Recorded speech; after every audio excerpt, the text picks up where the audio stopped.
নমস্কার বন্ধুরা, বাংলা ও বাঙালি রান্নাঘরে আপনাদের সকলকে স্বাগত। আজকে বানাবো বেঙ্গলি স্টাইলে মুরগির মাংসের ঝোল। গরম ভাত দিয়ে খেতে কিন্তু মুরগির মাংস খুবই ভালো লাগে। আজকে সেই রেসিপিটাই শেয়ার করছি। প্রথমে আমি এখানে মাংসটা ধুয়ে নিয়ে তার মধ্যে টক দই মাখিয়ে নিচ্ছি। টক দই মাখানো হয়ে গেলে ভালো মতো করে এবার আমি কিছু গুঁড়ো মশলা দেবো। প্রথমে দিয়ে দিলাম নুন, আর দিয়ে দিচ্ছি হলুদ গুঁড়ো, আর দিলাম কাশ্মীর লাল লঙ্কার গুঁড়ো, আর দিয়ে দিলাম জিরে গুঁড়ো আর ধনে গুঁড়ো।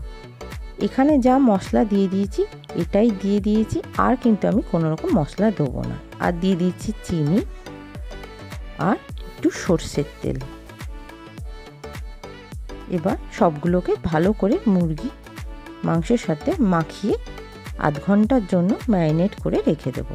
যা মশলা দেওয়ার আমি কিন্তু এখনই দিয়ে দিলাম, আর এর পরে রান্না করার সময় আর কোনো আমি গুঁড়ো মশলা দেব না। চাপা দিয়ে রেখে দিচ্ছি। এবার কড়াইতে দিয়ে দেবো সর্ষের তেল। সর্ষের তেল দিয়ে কিন্তু পুরো রান্নাটা আমি করব।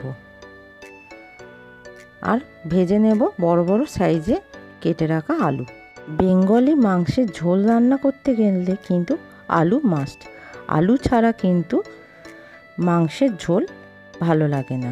ভাত দিয়ে খেতে আলু মাংসের ঝোল কিন্তু খুবই ভালো লাগে। এবার আমি আলুগুলো ভালো করে ভেজে নেব। আমি এখানে কিন্তু আলুগুলো একটু ঢাকনা দিয়ে দিয়ে ভাজছি, তাতে আলুগুলো তাড়াতাড়ি ভাজা হয়ে যাবে। আর গ্যাসের ফ্লেমটা কিন্তু হাইতেই রেখেছি। আলুর সাইজগুলো যেহেতু বড় বড়, তাই জন্যে একটু ঢাকনা দিয়ে ভাজলাম। এবার ভাজা হয়ে গেছে আর আলুগুলো তুলে নিচ্ছি। একটু সামান্য গোল্ডেন ব্রাউন হয়ে গেলেই তুলে নিলেই হবে আলুগুলো। এবার ওই তেলের মধ্যে আমি আরও একটু সর্ষের তেল দিয়ে দিলাম, আর কেটে রাখা পেঁয়াজ কুচিগুলো দিয়ে দিচ্ছি। ততক্ষণ ভাজবো যতক্ষণ না একটু সোনালি কালার হচ্ছে। এবার আমি দিয়ে দিলাম একটা তেজপাতা। আসলে প্রথমেই তেজপাতা দেওয়ার দরকার ছিল, কিন্তু আমি খেয়াল ছিল না তেজপাতার কথা, তাই জন্য পরে দিয়ে দিলাম। একটা দেরি হয়নি, এখন সবে পেঁয়াজটা ভাজা শুরু করেছি, তো দেয়াই যেতে পারে। পেঁয়াজটা এবার একটু গোল্ডেন হয়ে এসছে। এবার আমি দিয়ে দেব পেঁয়াজ বাটা। পেঁয়াজ বাটা দিয়ে ভালো করে নেড়ে নিচ্ছি, আর গ্যাসের ফ্লেমটা হাইতেই রেখে দিয়েছি।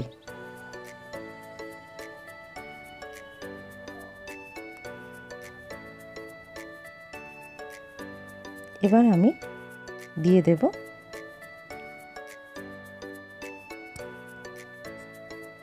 আদা বাটা।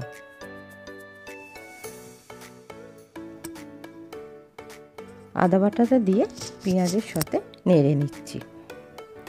আর দিলাম রসুন বাটা। রসুনের বাটিটা ধুয়ে সেই জলটা দিয়ে দিলাম।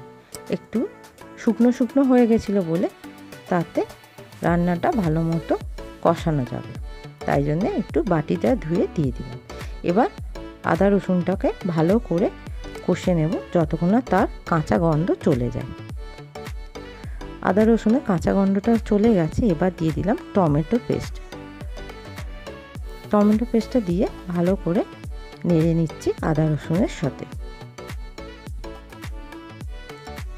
আমি এখানে কোনো রকম গুঁড়ো মশলা দিচ্ছি না, কারণ মুরগির মাংসে প্রথমেই আমি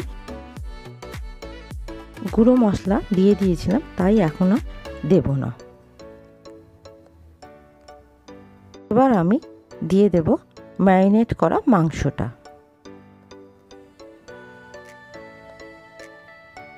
দিয়ে এবার ভালো করে আদা রসুনের সাথে কষিয়ে নিচ্ছি।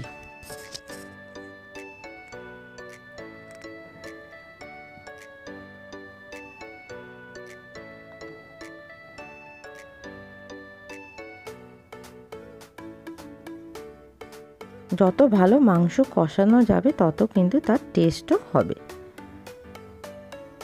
এখানে খুব বেশি আমি মশলাপত্র ইউজ করিনি, কারণ এটা মাংসের ঝোল হচ্ছে। আর মাঝে মধ্যে ঢাকা দিয়ে আমি মাংসটা কষিয়ে নেব।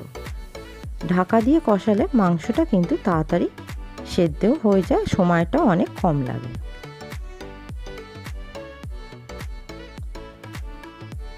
কষানো হয়ে গেছে, দেখো কেমন জলও বেরিয়ে গেছে মাংস থেকে।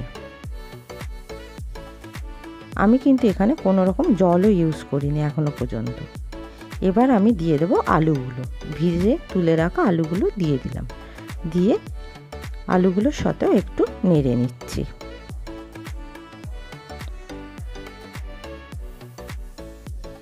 এবার মশলার বাটিটা ধুয়ে জলটা দিয়ে দিলাম। দিয়ে আর আমি কিন্তু এখানে জল দিলাম গরম জল, আমি কিন্তু কোনো রকম ঠান্ডা জল তরকারিতে দিচ্ছি না। গরম জল দিয়ে এবার ঢাকনা দিয়ে দিলাম মাংসটা সেদ্ধ হওয়ার জন্য। মাংসটা কিন্তু ভালো মতো সেদ্ধ হয়ে গেছে আর আলুটাও সেদ্ধ হয়ে গেছে। এবার ওপর থেকে ছড়িয়ে দিলাম গরম মশলা গুঁড়ো আর সামান্য ধনেপাতা কুচি। মুরগির মাংসের ঝোল রেডি। গরম গরম ভাত দিয়ে কিন্তু খুবই ভালো লাগে। গ্যাসটা অফ করে সামান্য স্ট্যান্ডিং মোডে রেখে দিচ্ছি। তেও সার্ভ করে নিলাম গরম ভাত দিয়ে খাওয়ার জন্যে। আর ভিডিওটা ভালো লাগলে একটা লাইক করে দেবেন আর চ্যানেলটা সাবস্ক্রাইব করে বেল আইকনটা প্রেস করে দেবেন। Thank you for watching.